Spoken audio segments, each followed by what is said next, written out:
cantik berseri, kulit putih bersih merah di pipimu. Dia Aisyah, putri Abu Bakar, istri Rasulullah. Assalamualaikum warahmatullahi wabarakatuh. Hamdan wa syukranillah, wassalatu wassalamu ala rasulillah, amma ba'du.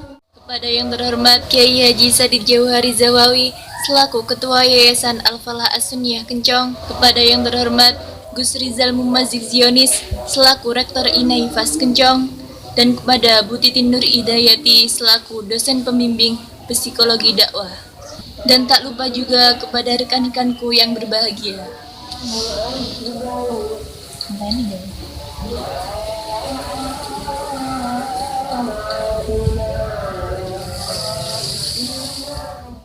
Saudaraku rahimakumullah.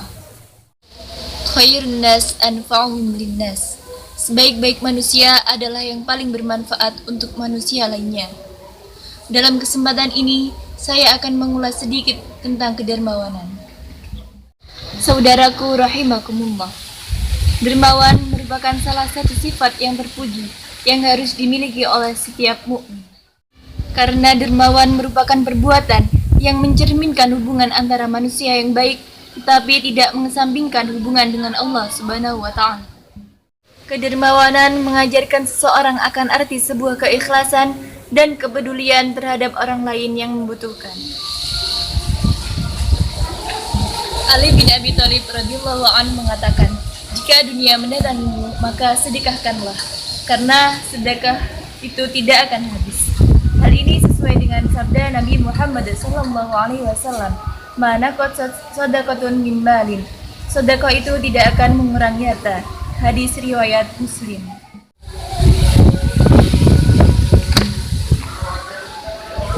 Kedermawanan adalah kemurahan, suka memberi, dan semua bentuk kemurahan hati yang akan memberikan dampak yang positif dan menyenangkan bagi seorang pemberi dan juga yang menerimanya. Kedermawanan bukan hanya dilakukan terhadap manusia, tetapi juga bisa dilakukan terhadap makhluk lainnya. Banyak orang yang menyangka bahwa berbuat baik kepada hewan itu tidak termasuk kedermawanan, padahal hal itu juga termasuk dalam kedermawanan. Hal itu tidak akan dilakukan kecuali oleh jiwa-jiwa mulia yang baik. Jika kita tidak mampu bersedekah dengan harta, maka masih banyak sedekah dengan cara yang lain, yakni dengan cara ucapan yang baik atau perilaku yang baik, seperti dengan menghargai, menghormati, atau memuliakan sesama, dengan cara mengucapkan kata-kata yang baik, bersikap sopan santun, atau perbuatan yang baik lainnya. Ada sebuah kisah yang dikisahkan oleh Syekh Imam Ibnu Al-Mubarak. Ketika beliau pergi haji, pada suatu malam ia tertidur di Hijr Ismail. Di dalam tidurnya, ia bermimpi bertemu dengan Nabi Muhammad SAW. Nabi Muhammad berpesan kepadanya, "Jika nanti kamu kembali ke Baghdad, maka masuklah ke suatu kampung. Lalu carilah orang Majusi yang bernama Bahram. Lalu sampaikan salamku kepadanya dan sampaikan bahwa Allah sangat ridho dengannya." Kemudian Syekh itu pun terkejut dan terbangun dari tidurnya. Ia menganggap bahwa mimpi itu adalah dari setan. Kemudian ia memutuskan untuk berwudu, tawaf, dan melakukan sholat. Tiba-tiba ia merasa sangat ngantuk sekali dan akhirnya dia pun memutuskan untuk tidur. Di dalam tidurnya, ia bermimpi sama seperti mimpinya yang awal tadi. Bahkan hal itu terulang hingga 3 kali.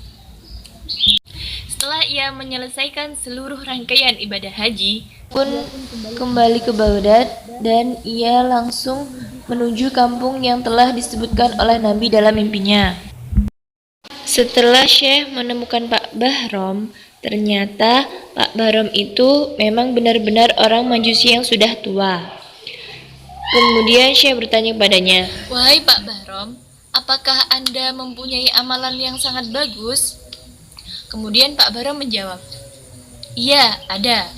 Aku punya 4 anak laki-laki dan 4 anak perempuan. Dan semuanya itu cantik-cantik dan ganteng-ganteng. Aku menganggap bahwa tidak ada yang cocok untuk aku nikahkan dengan mereka. Akhirnya, aku pun menikahkan 4 saudara itu dengan saudara kandungnya sendiri. Setelah Syekh mendengar jawaban dari Pak Barom, Syekh pun terkejut. Karena hal itu kan adalah perbuatan yang haram, kata Syekh. Kemudian ia bertanya lagi, wahai Pak Barom, apakah Anda mempunyai amalan yang bagus lainnya? Kemudian Pak Barom menjawab, ya, aku punya. Aku punya 1 anak perempuan yang sangat cantik sekali. Dan aku menganggap bahwa tidak ada satupun orang laki-laki yang pantas untuknya. Sehingga aku jadikan anakku itu sebagai istriku sendiri. Bahkan acara pernikahannya besar-besaran, hingga aku mengundang 1000 orang Majusi. Syekh pun sangat terkejut mendengar jawaban dari Pak Barom. Jelas-jelas apa yang telah dilakukan oleh Pak Barom itu adalah perbuatan yang haram. Kemudian Syekh bertanya lagi kepadanya, apakah Anda mempunyai amalan yang bagus lainnya, wahai Pak Barom? Kemudian Pak Barom menjawab, iya, aku punya. Jadi begini, pada malam pernikahan dengan anakku, ada seorang perempuan dari muslimah yang masuk ke dalam rumahku.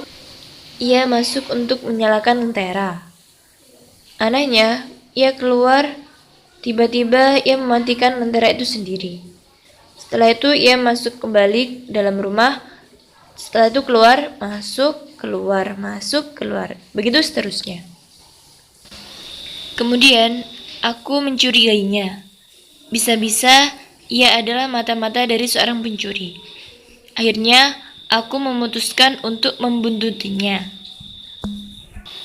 Setelah aku membuntutinya, ternyata perempuan itu masuk ke dalam gubuk yang sangat kecil. Dan di dalamnya ada 3 anak perempuan yang masih kecil.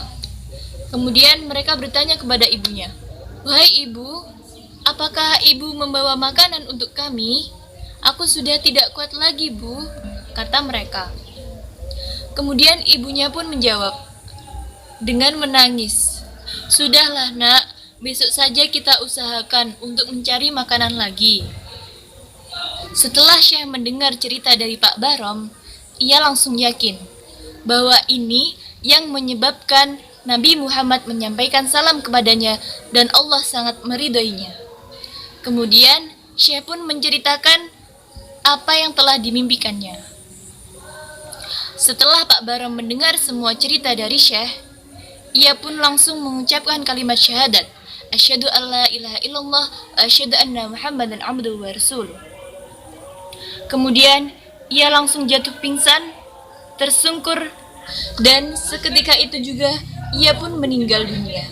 Inna lillahi wa inna ilaihi raji'un. Akhirnya Syekh pun merawat jenazahnya, mensolatinya, mengkafaninya, serta menguburkannya secara Islam. Itulah tadi kisah orang yang dermawan yang bisa membuat orang Majusi meninggal dalam keadaan Islam. Mungkin itu saja yang bisa saya sampaikan. Semoga kita bisa menjadi orang-orang yang dermawan. Akhirul kalam, wabillahi taufiq wal hidayah.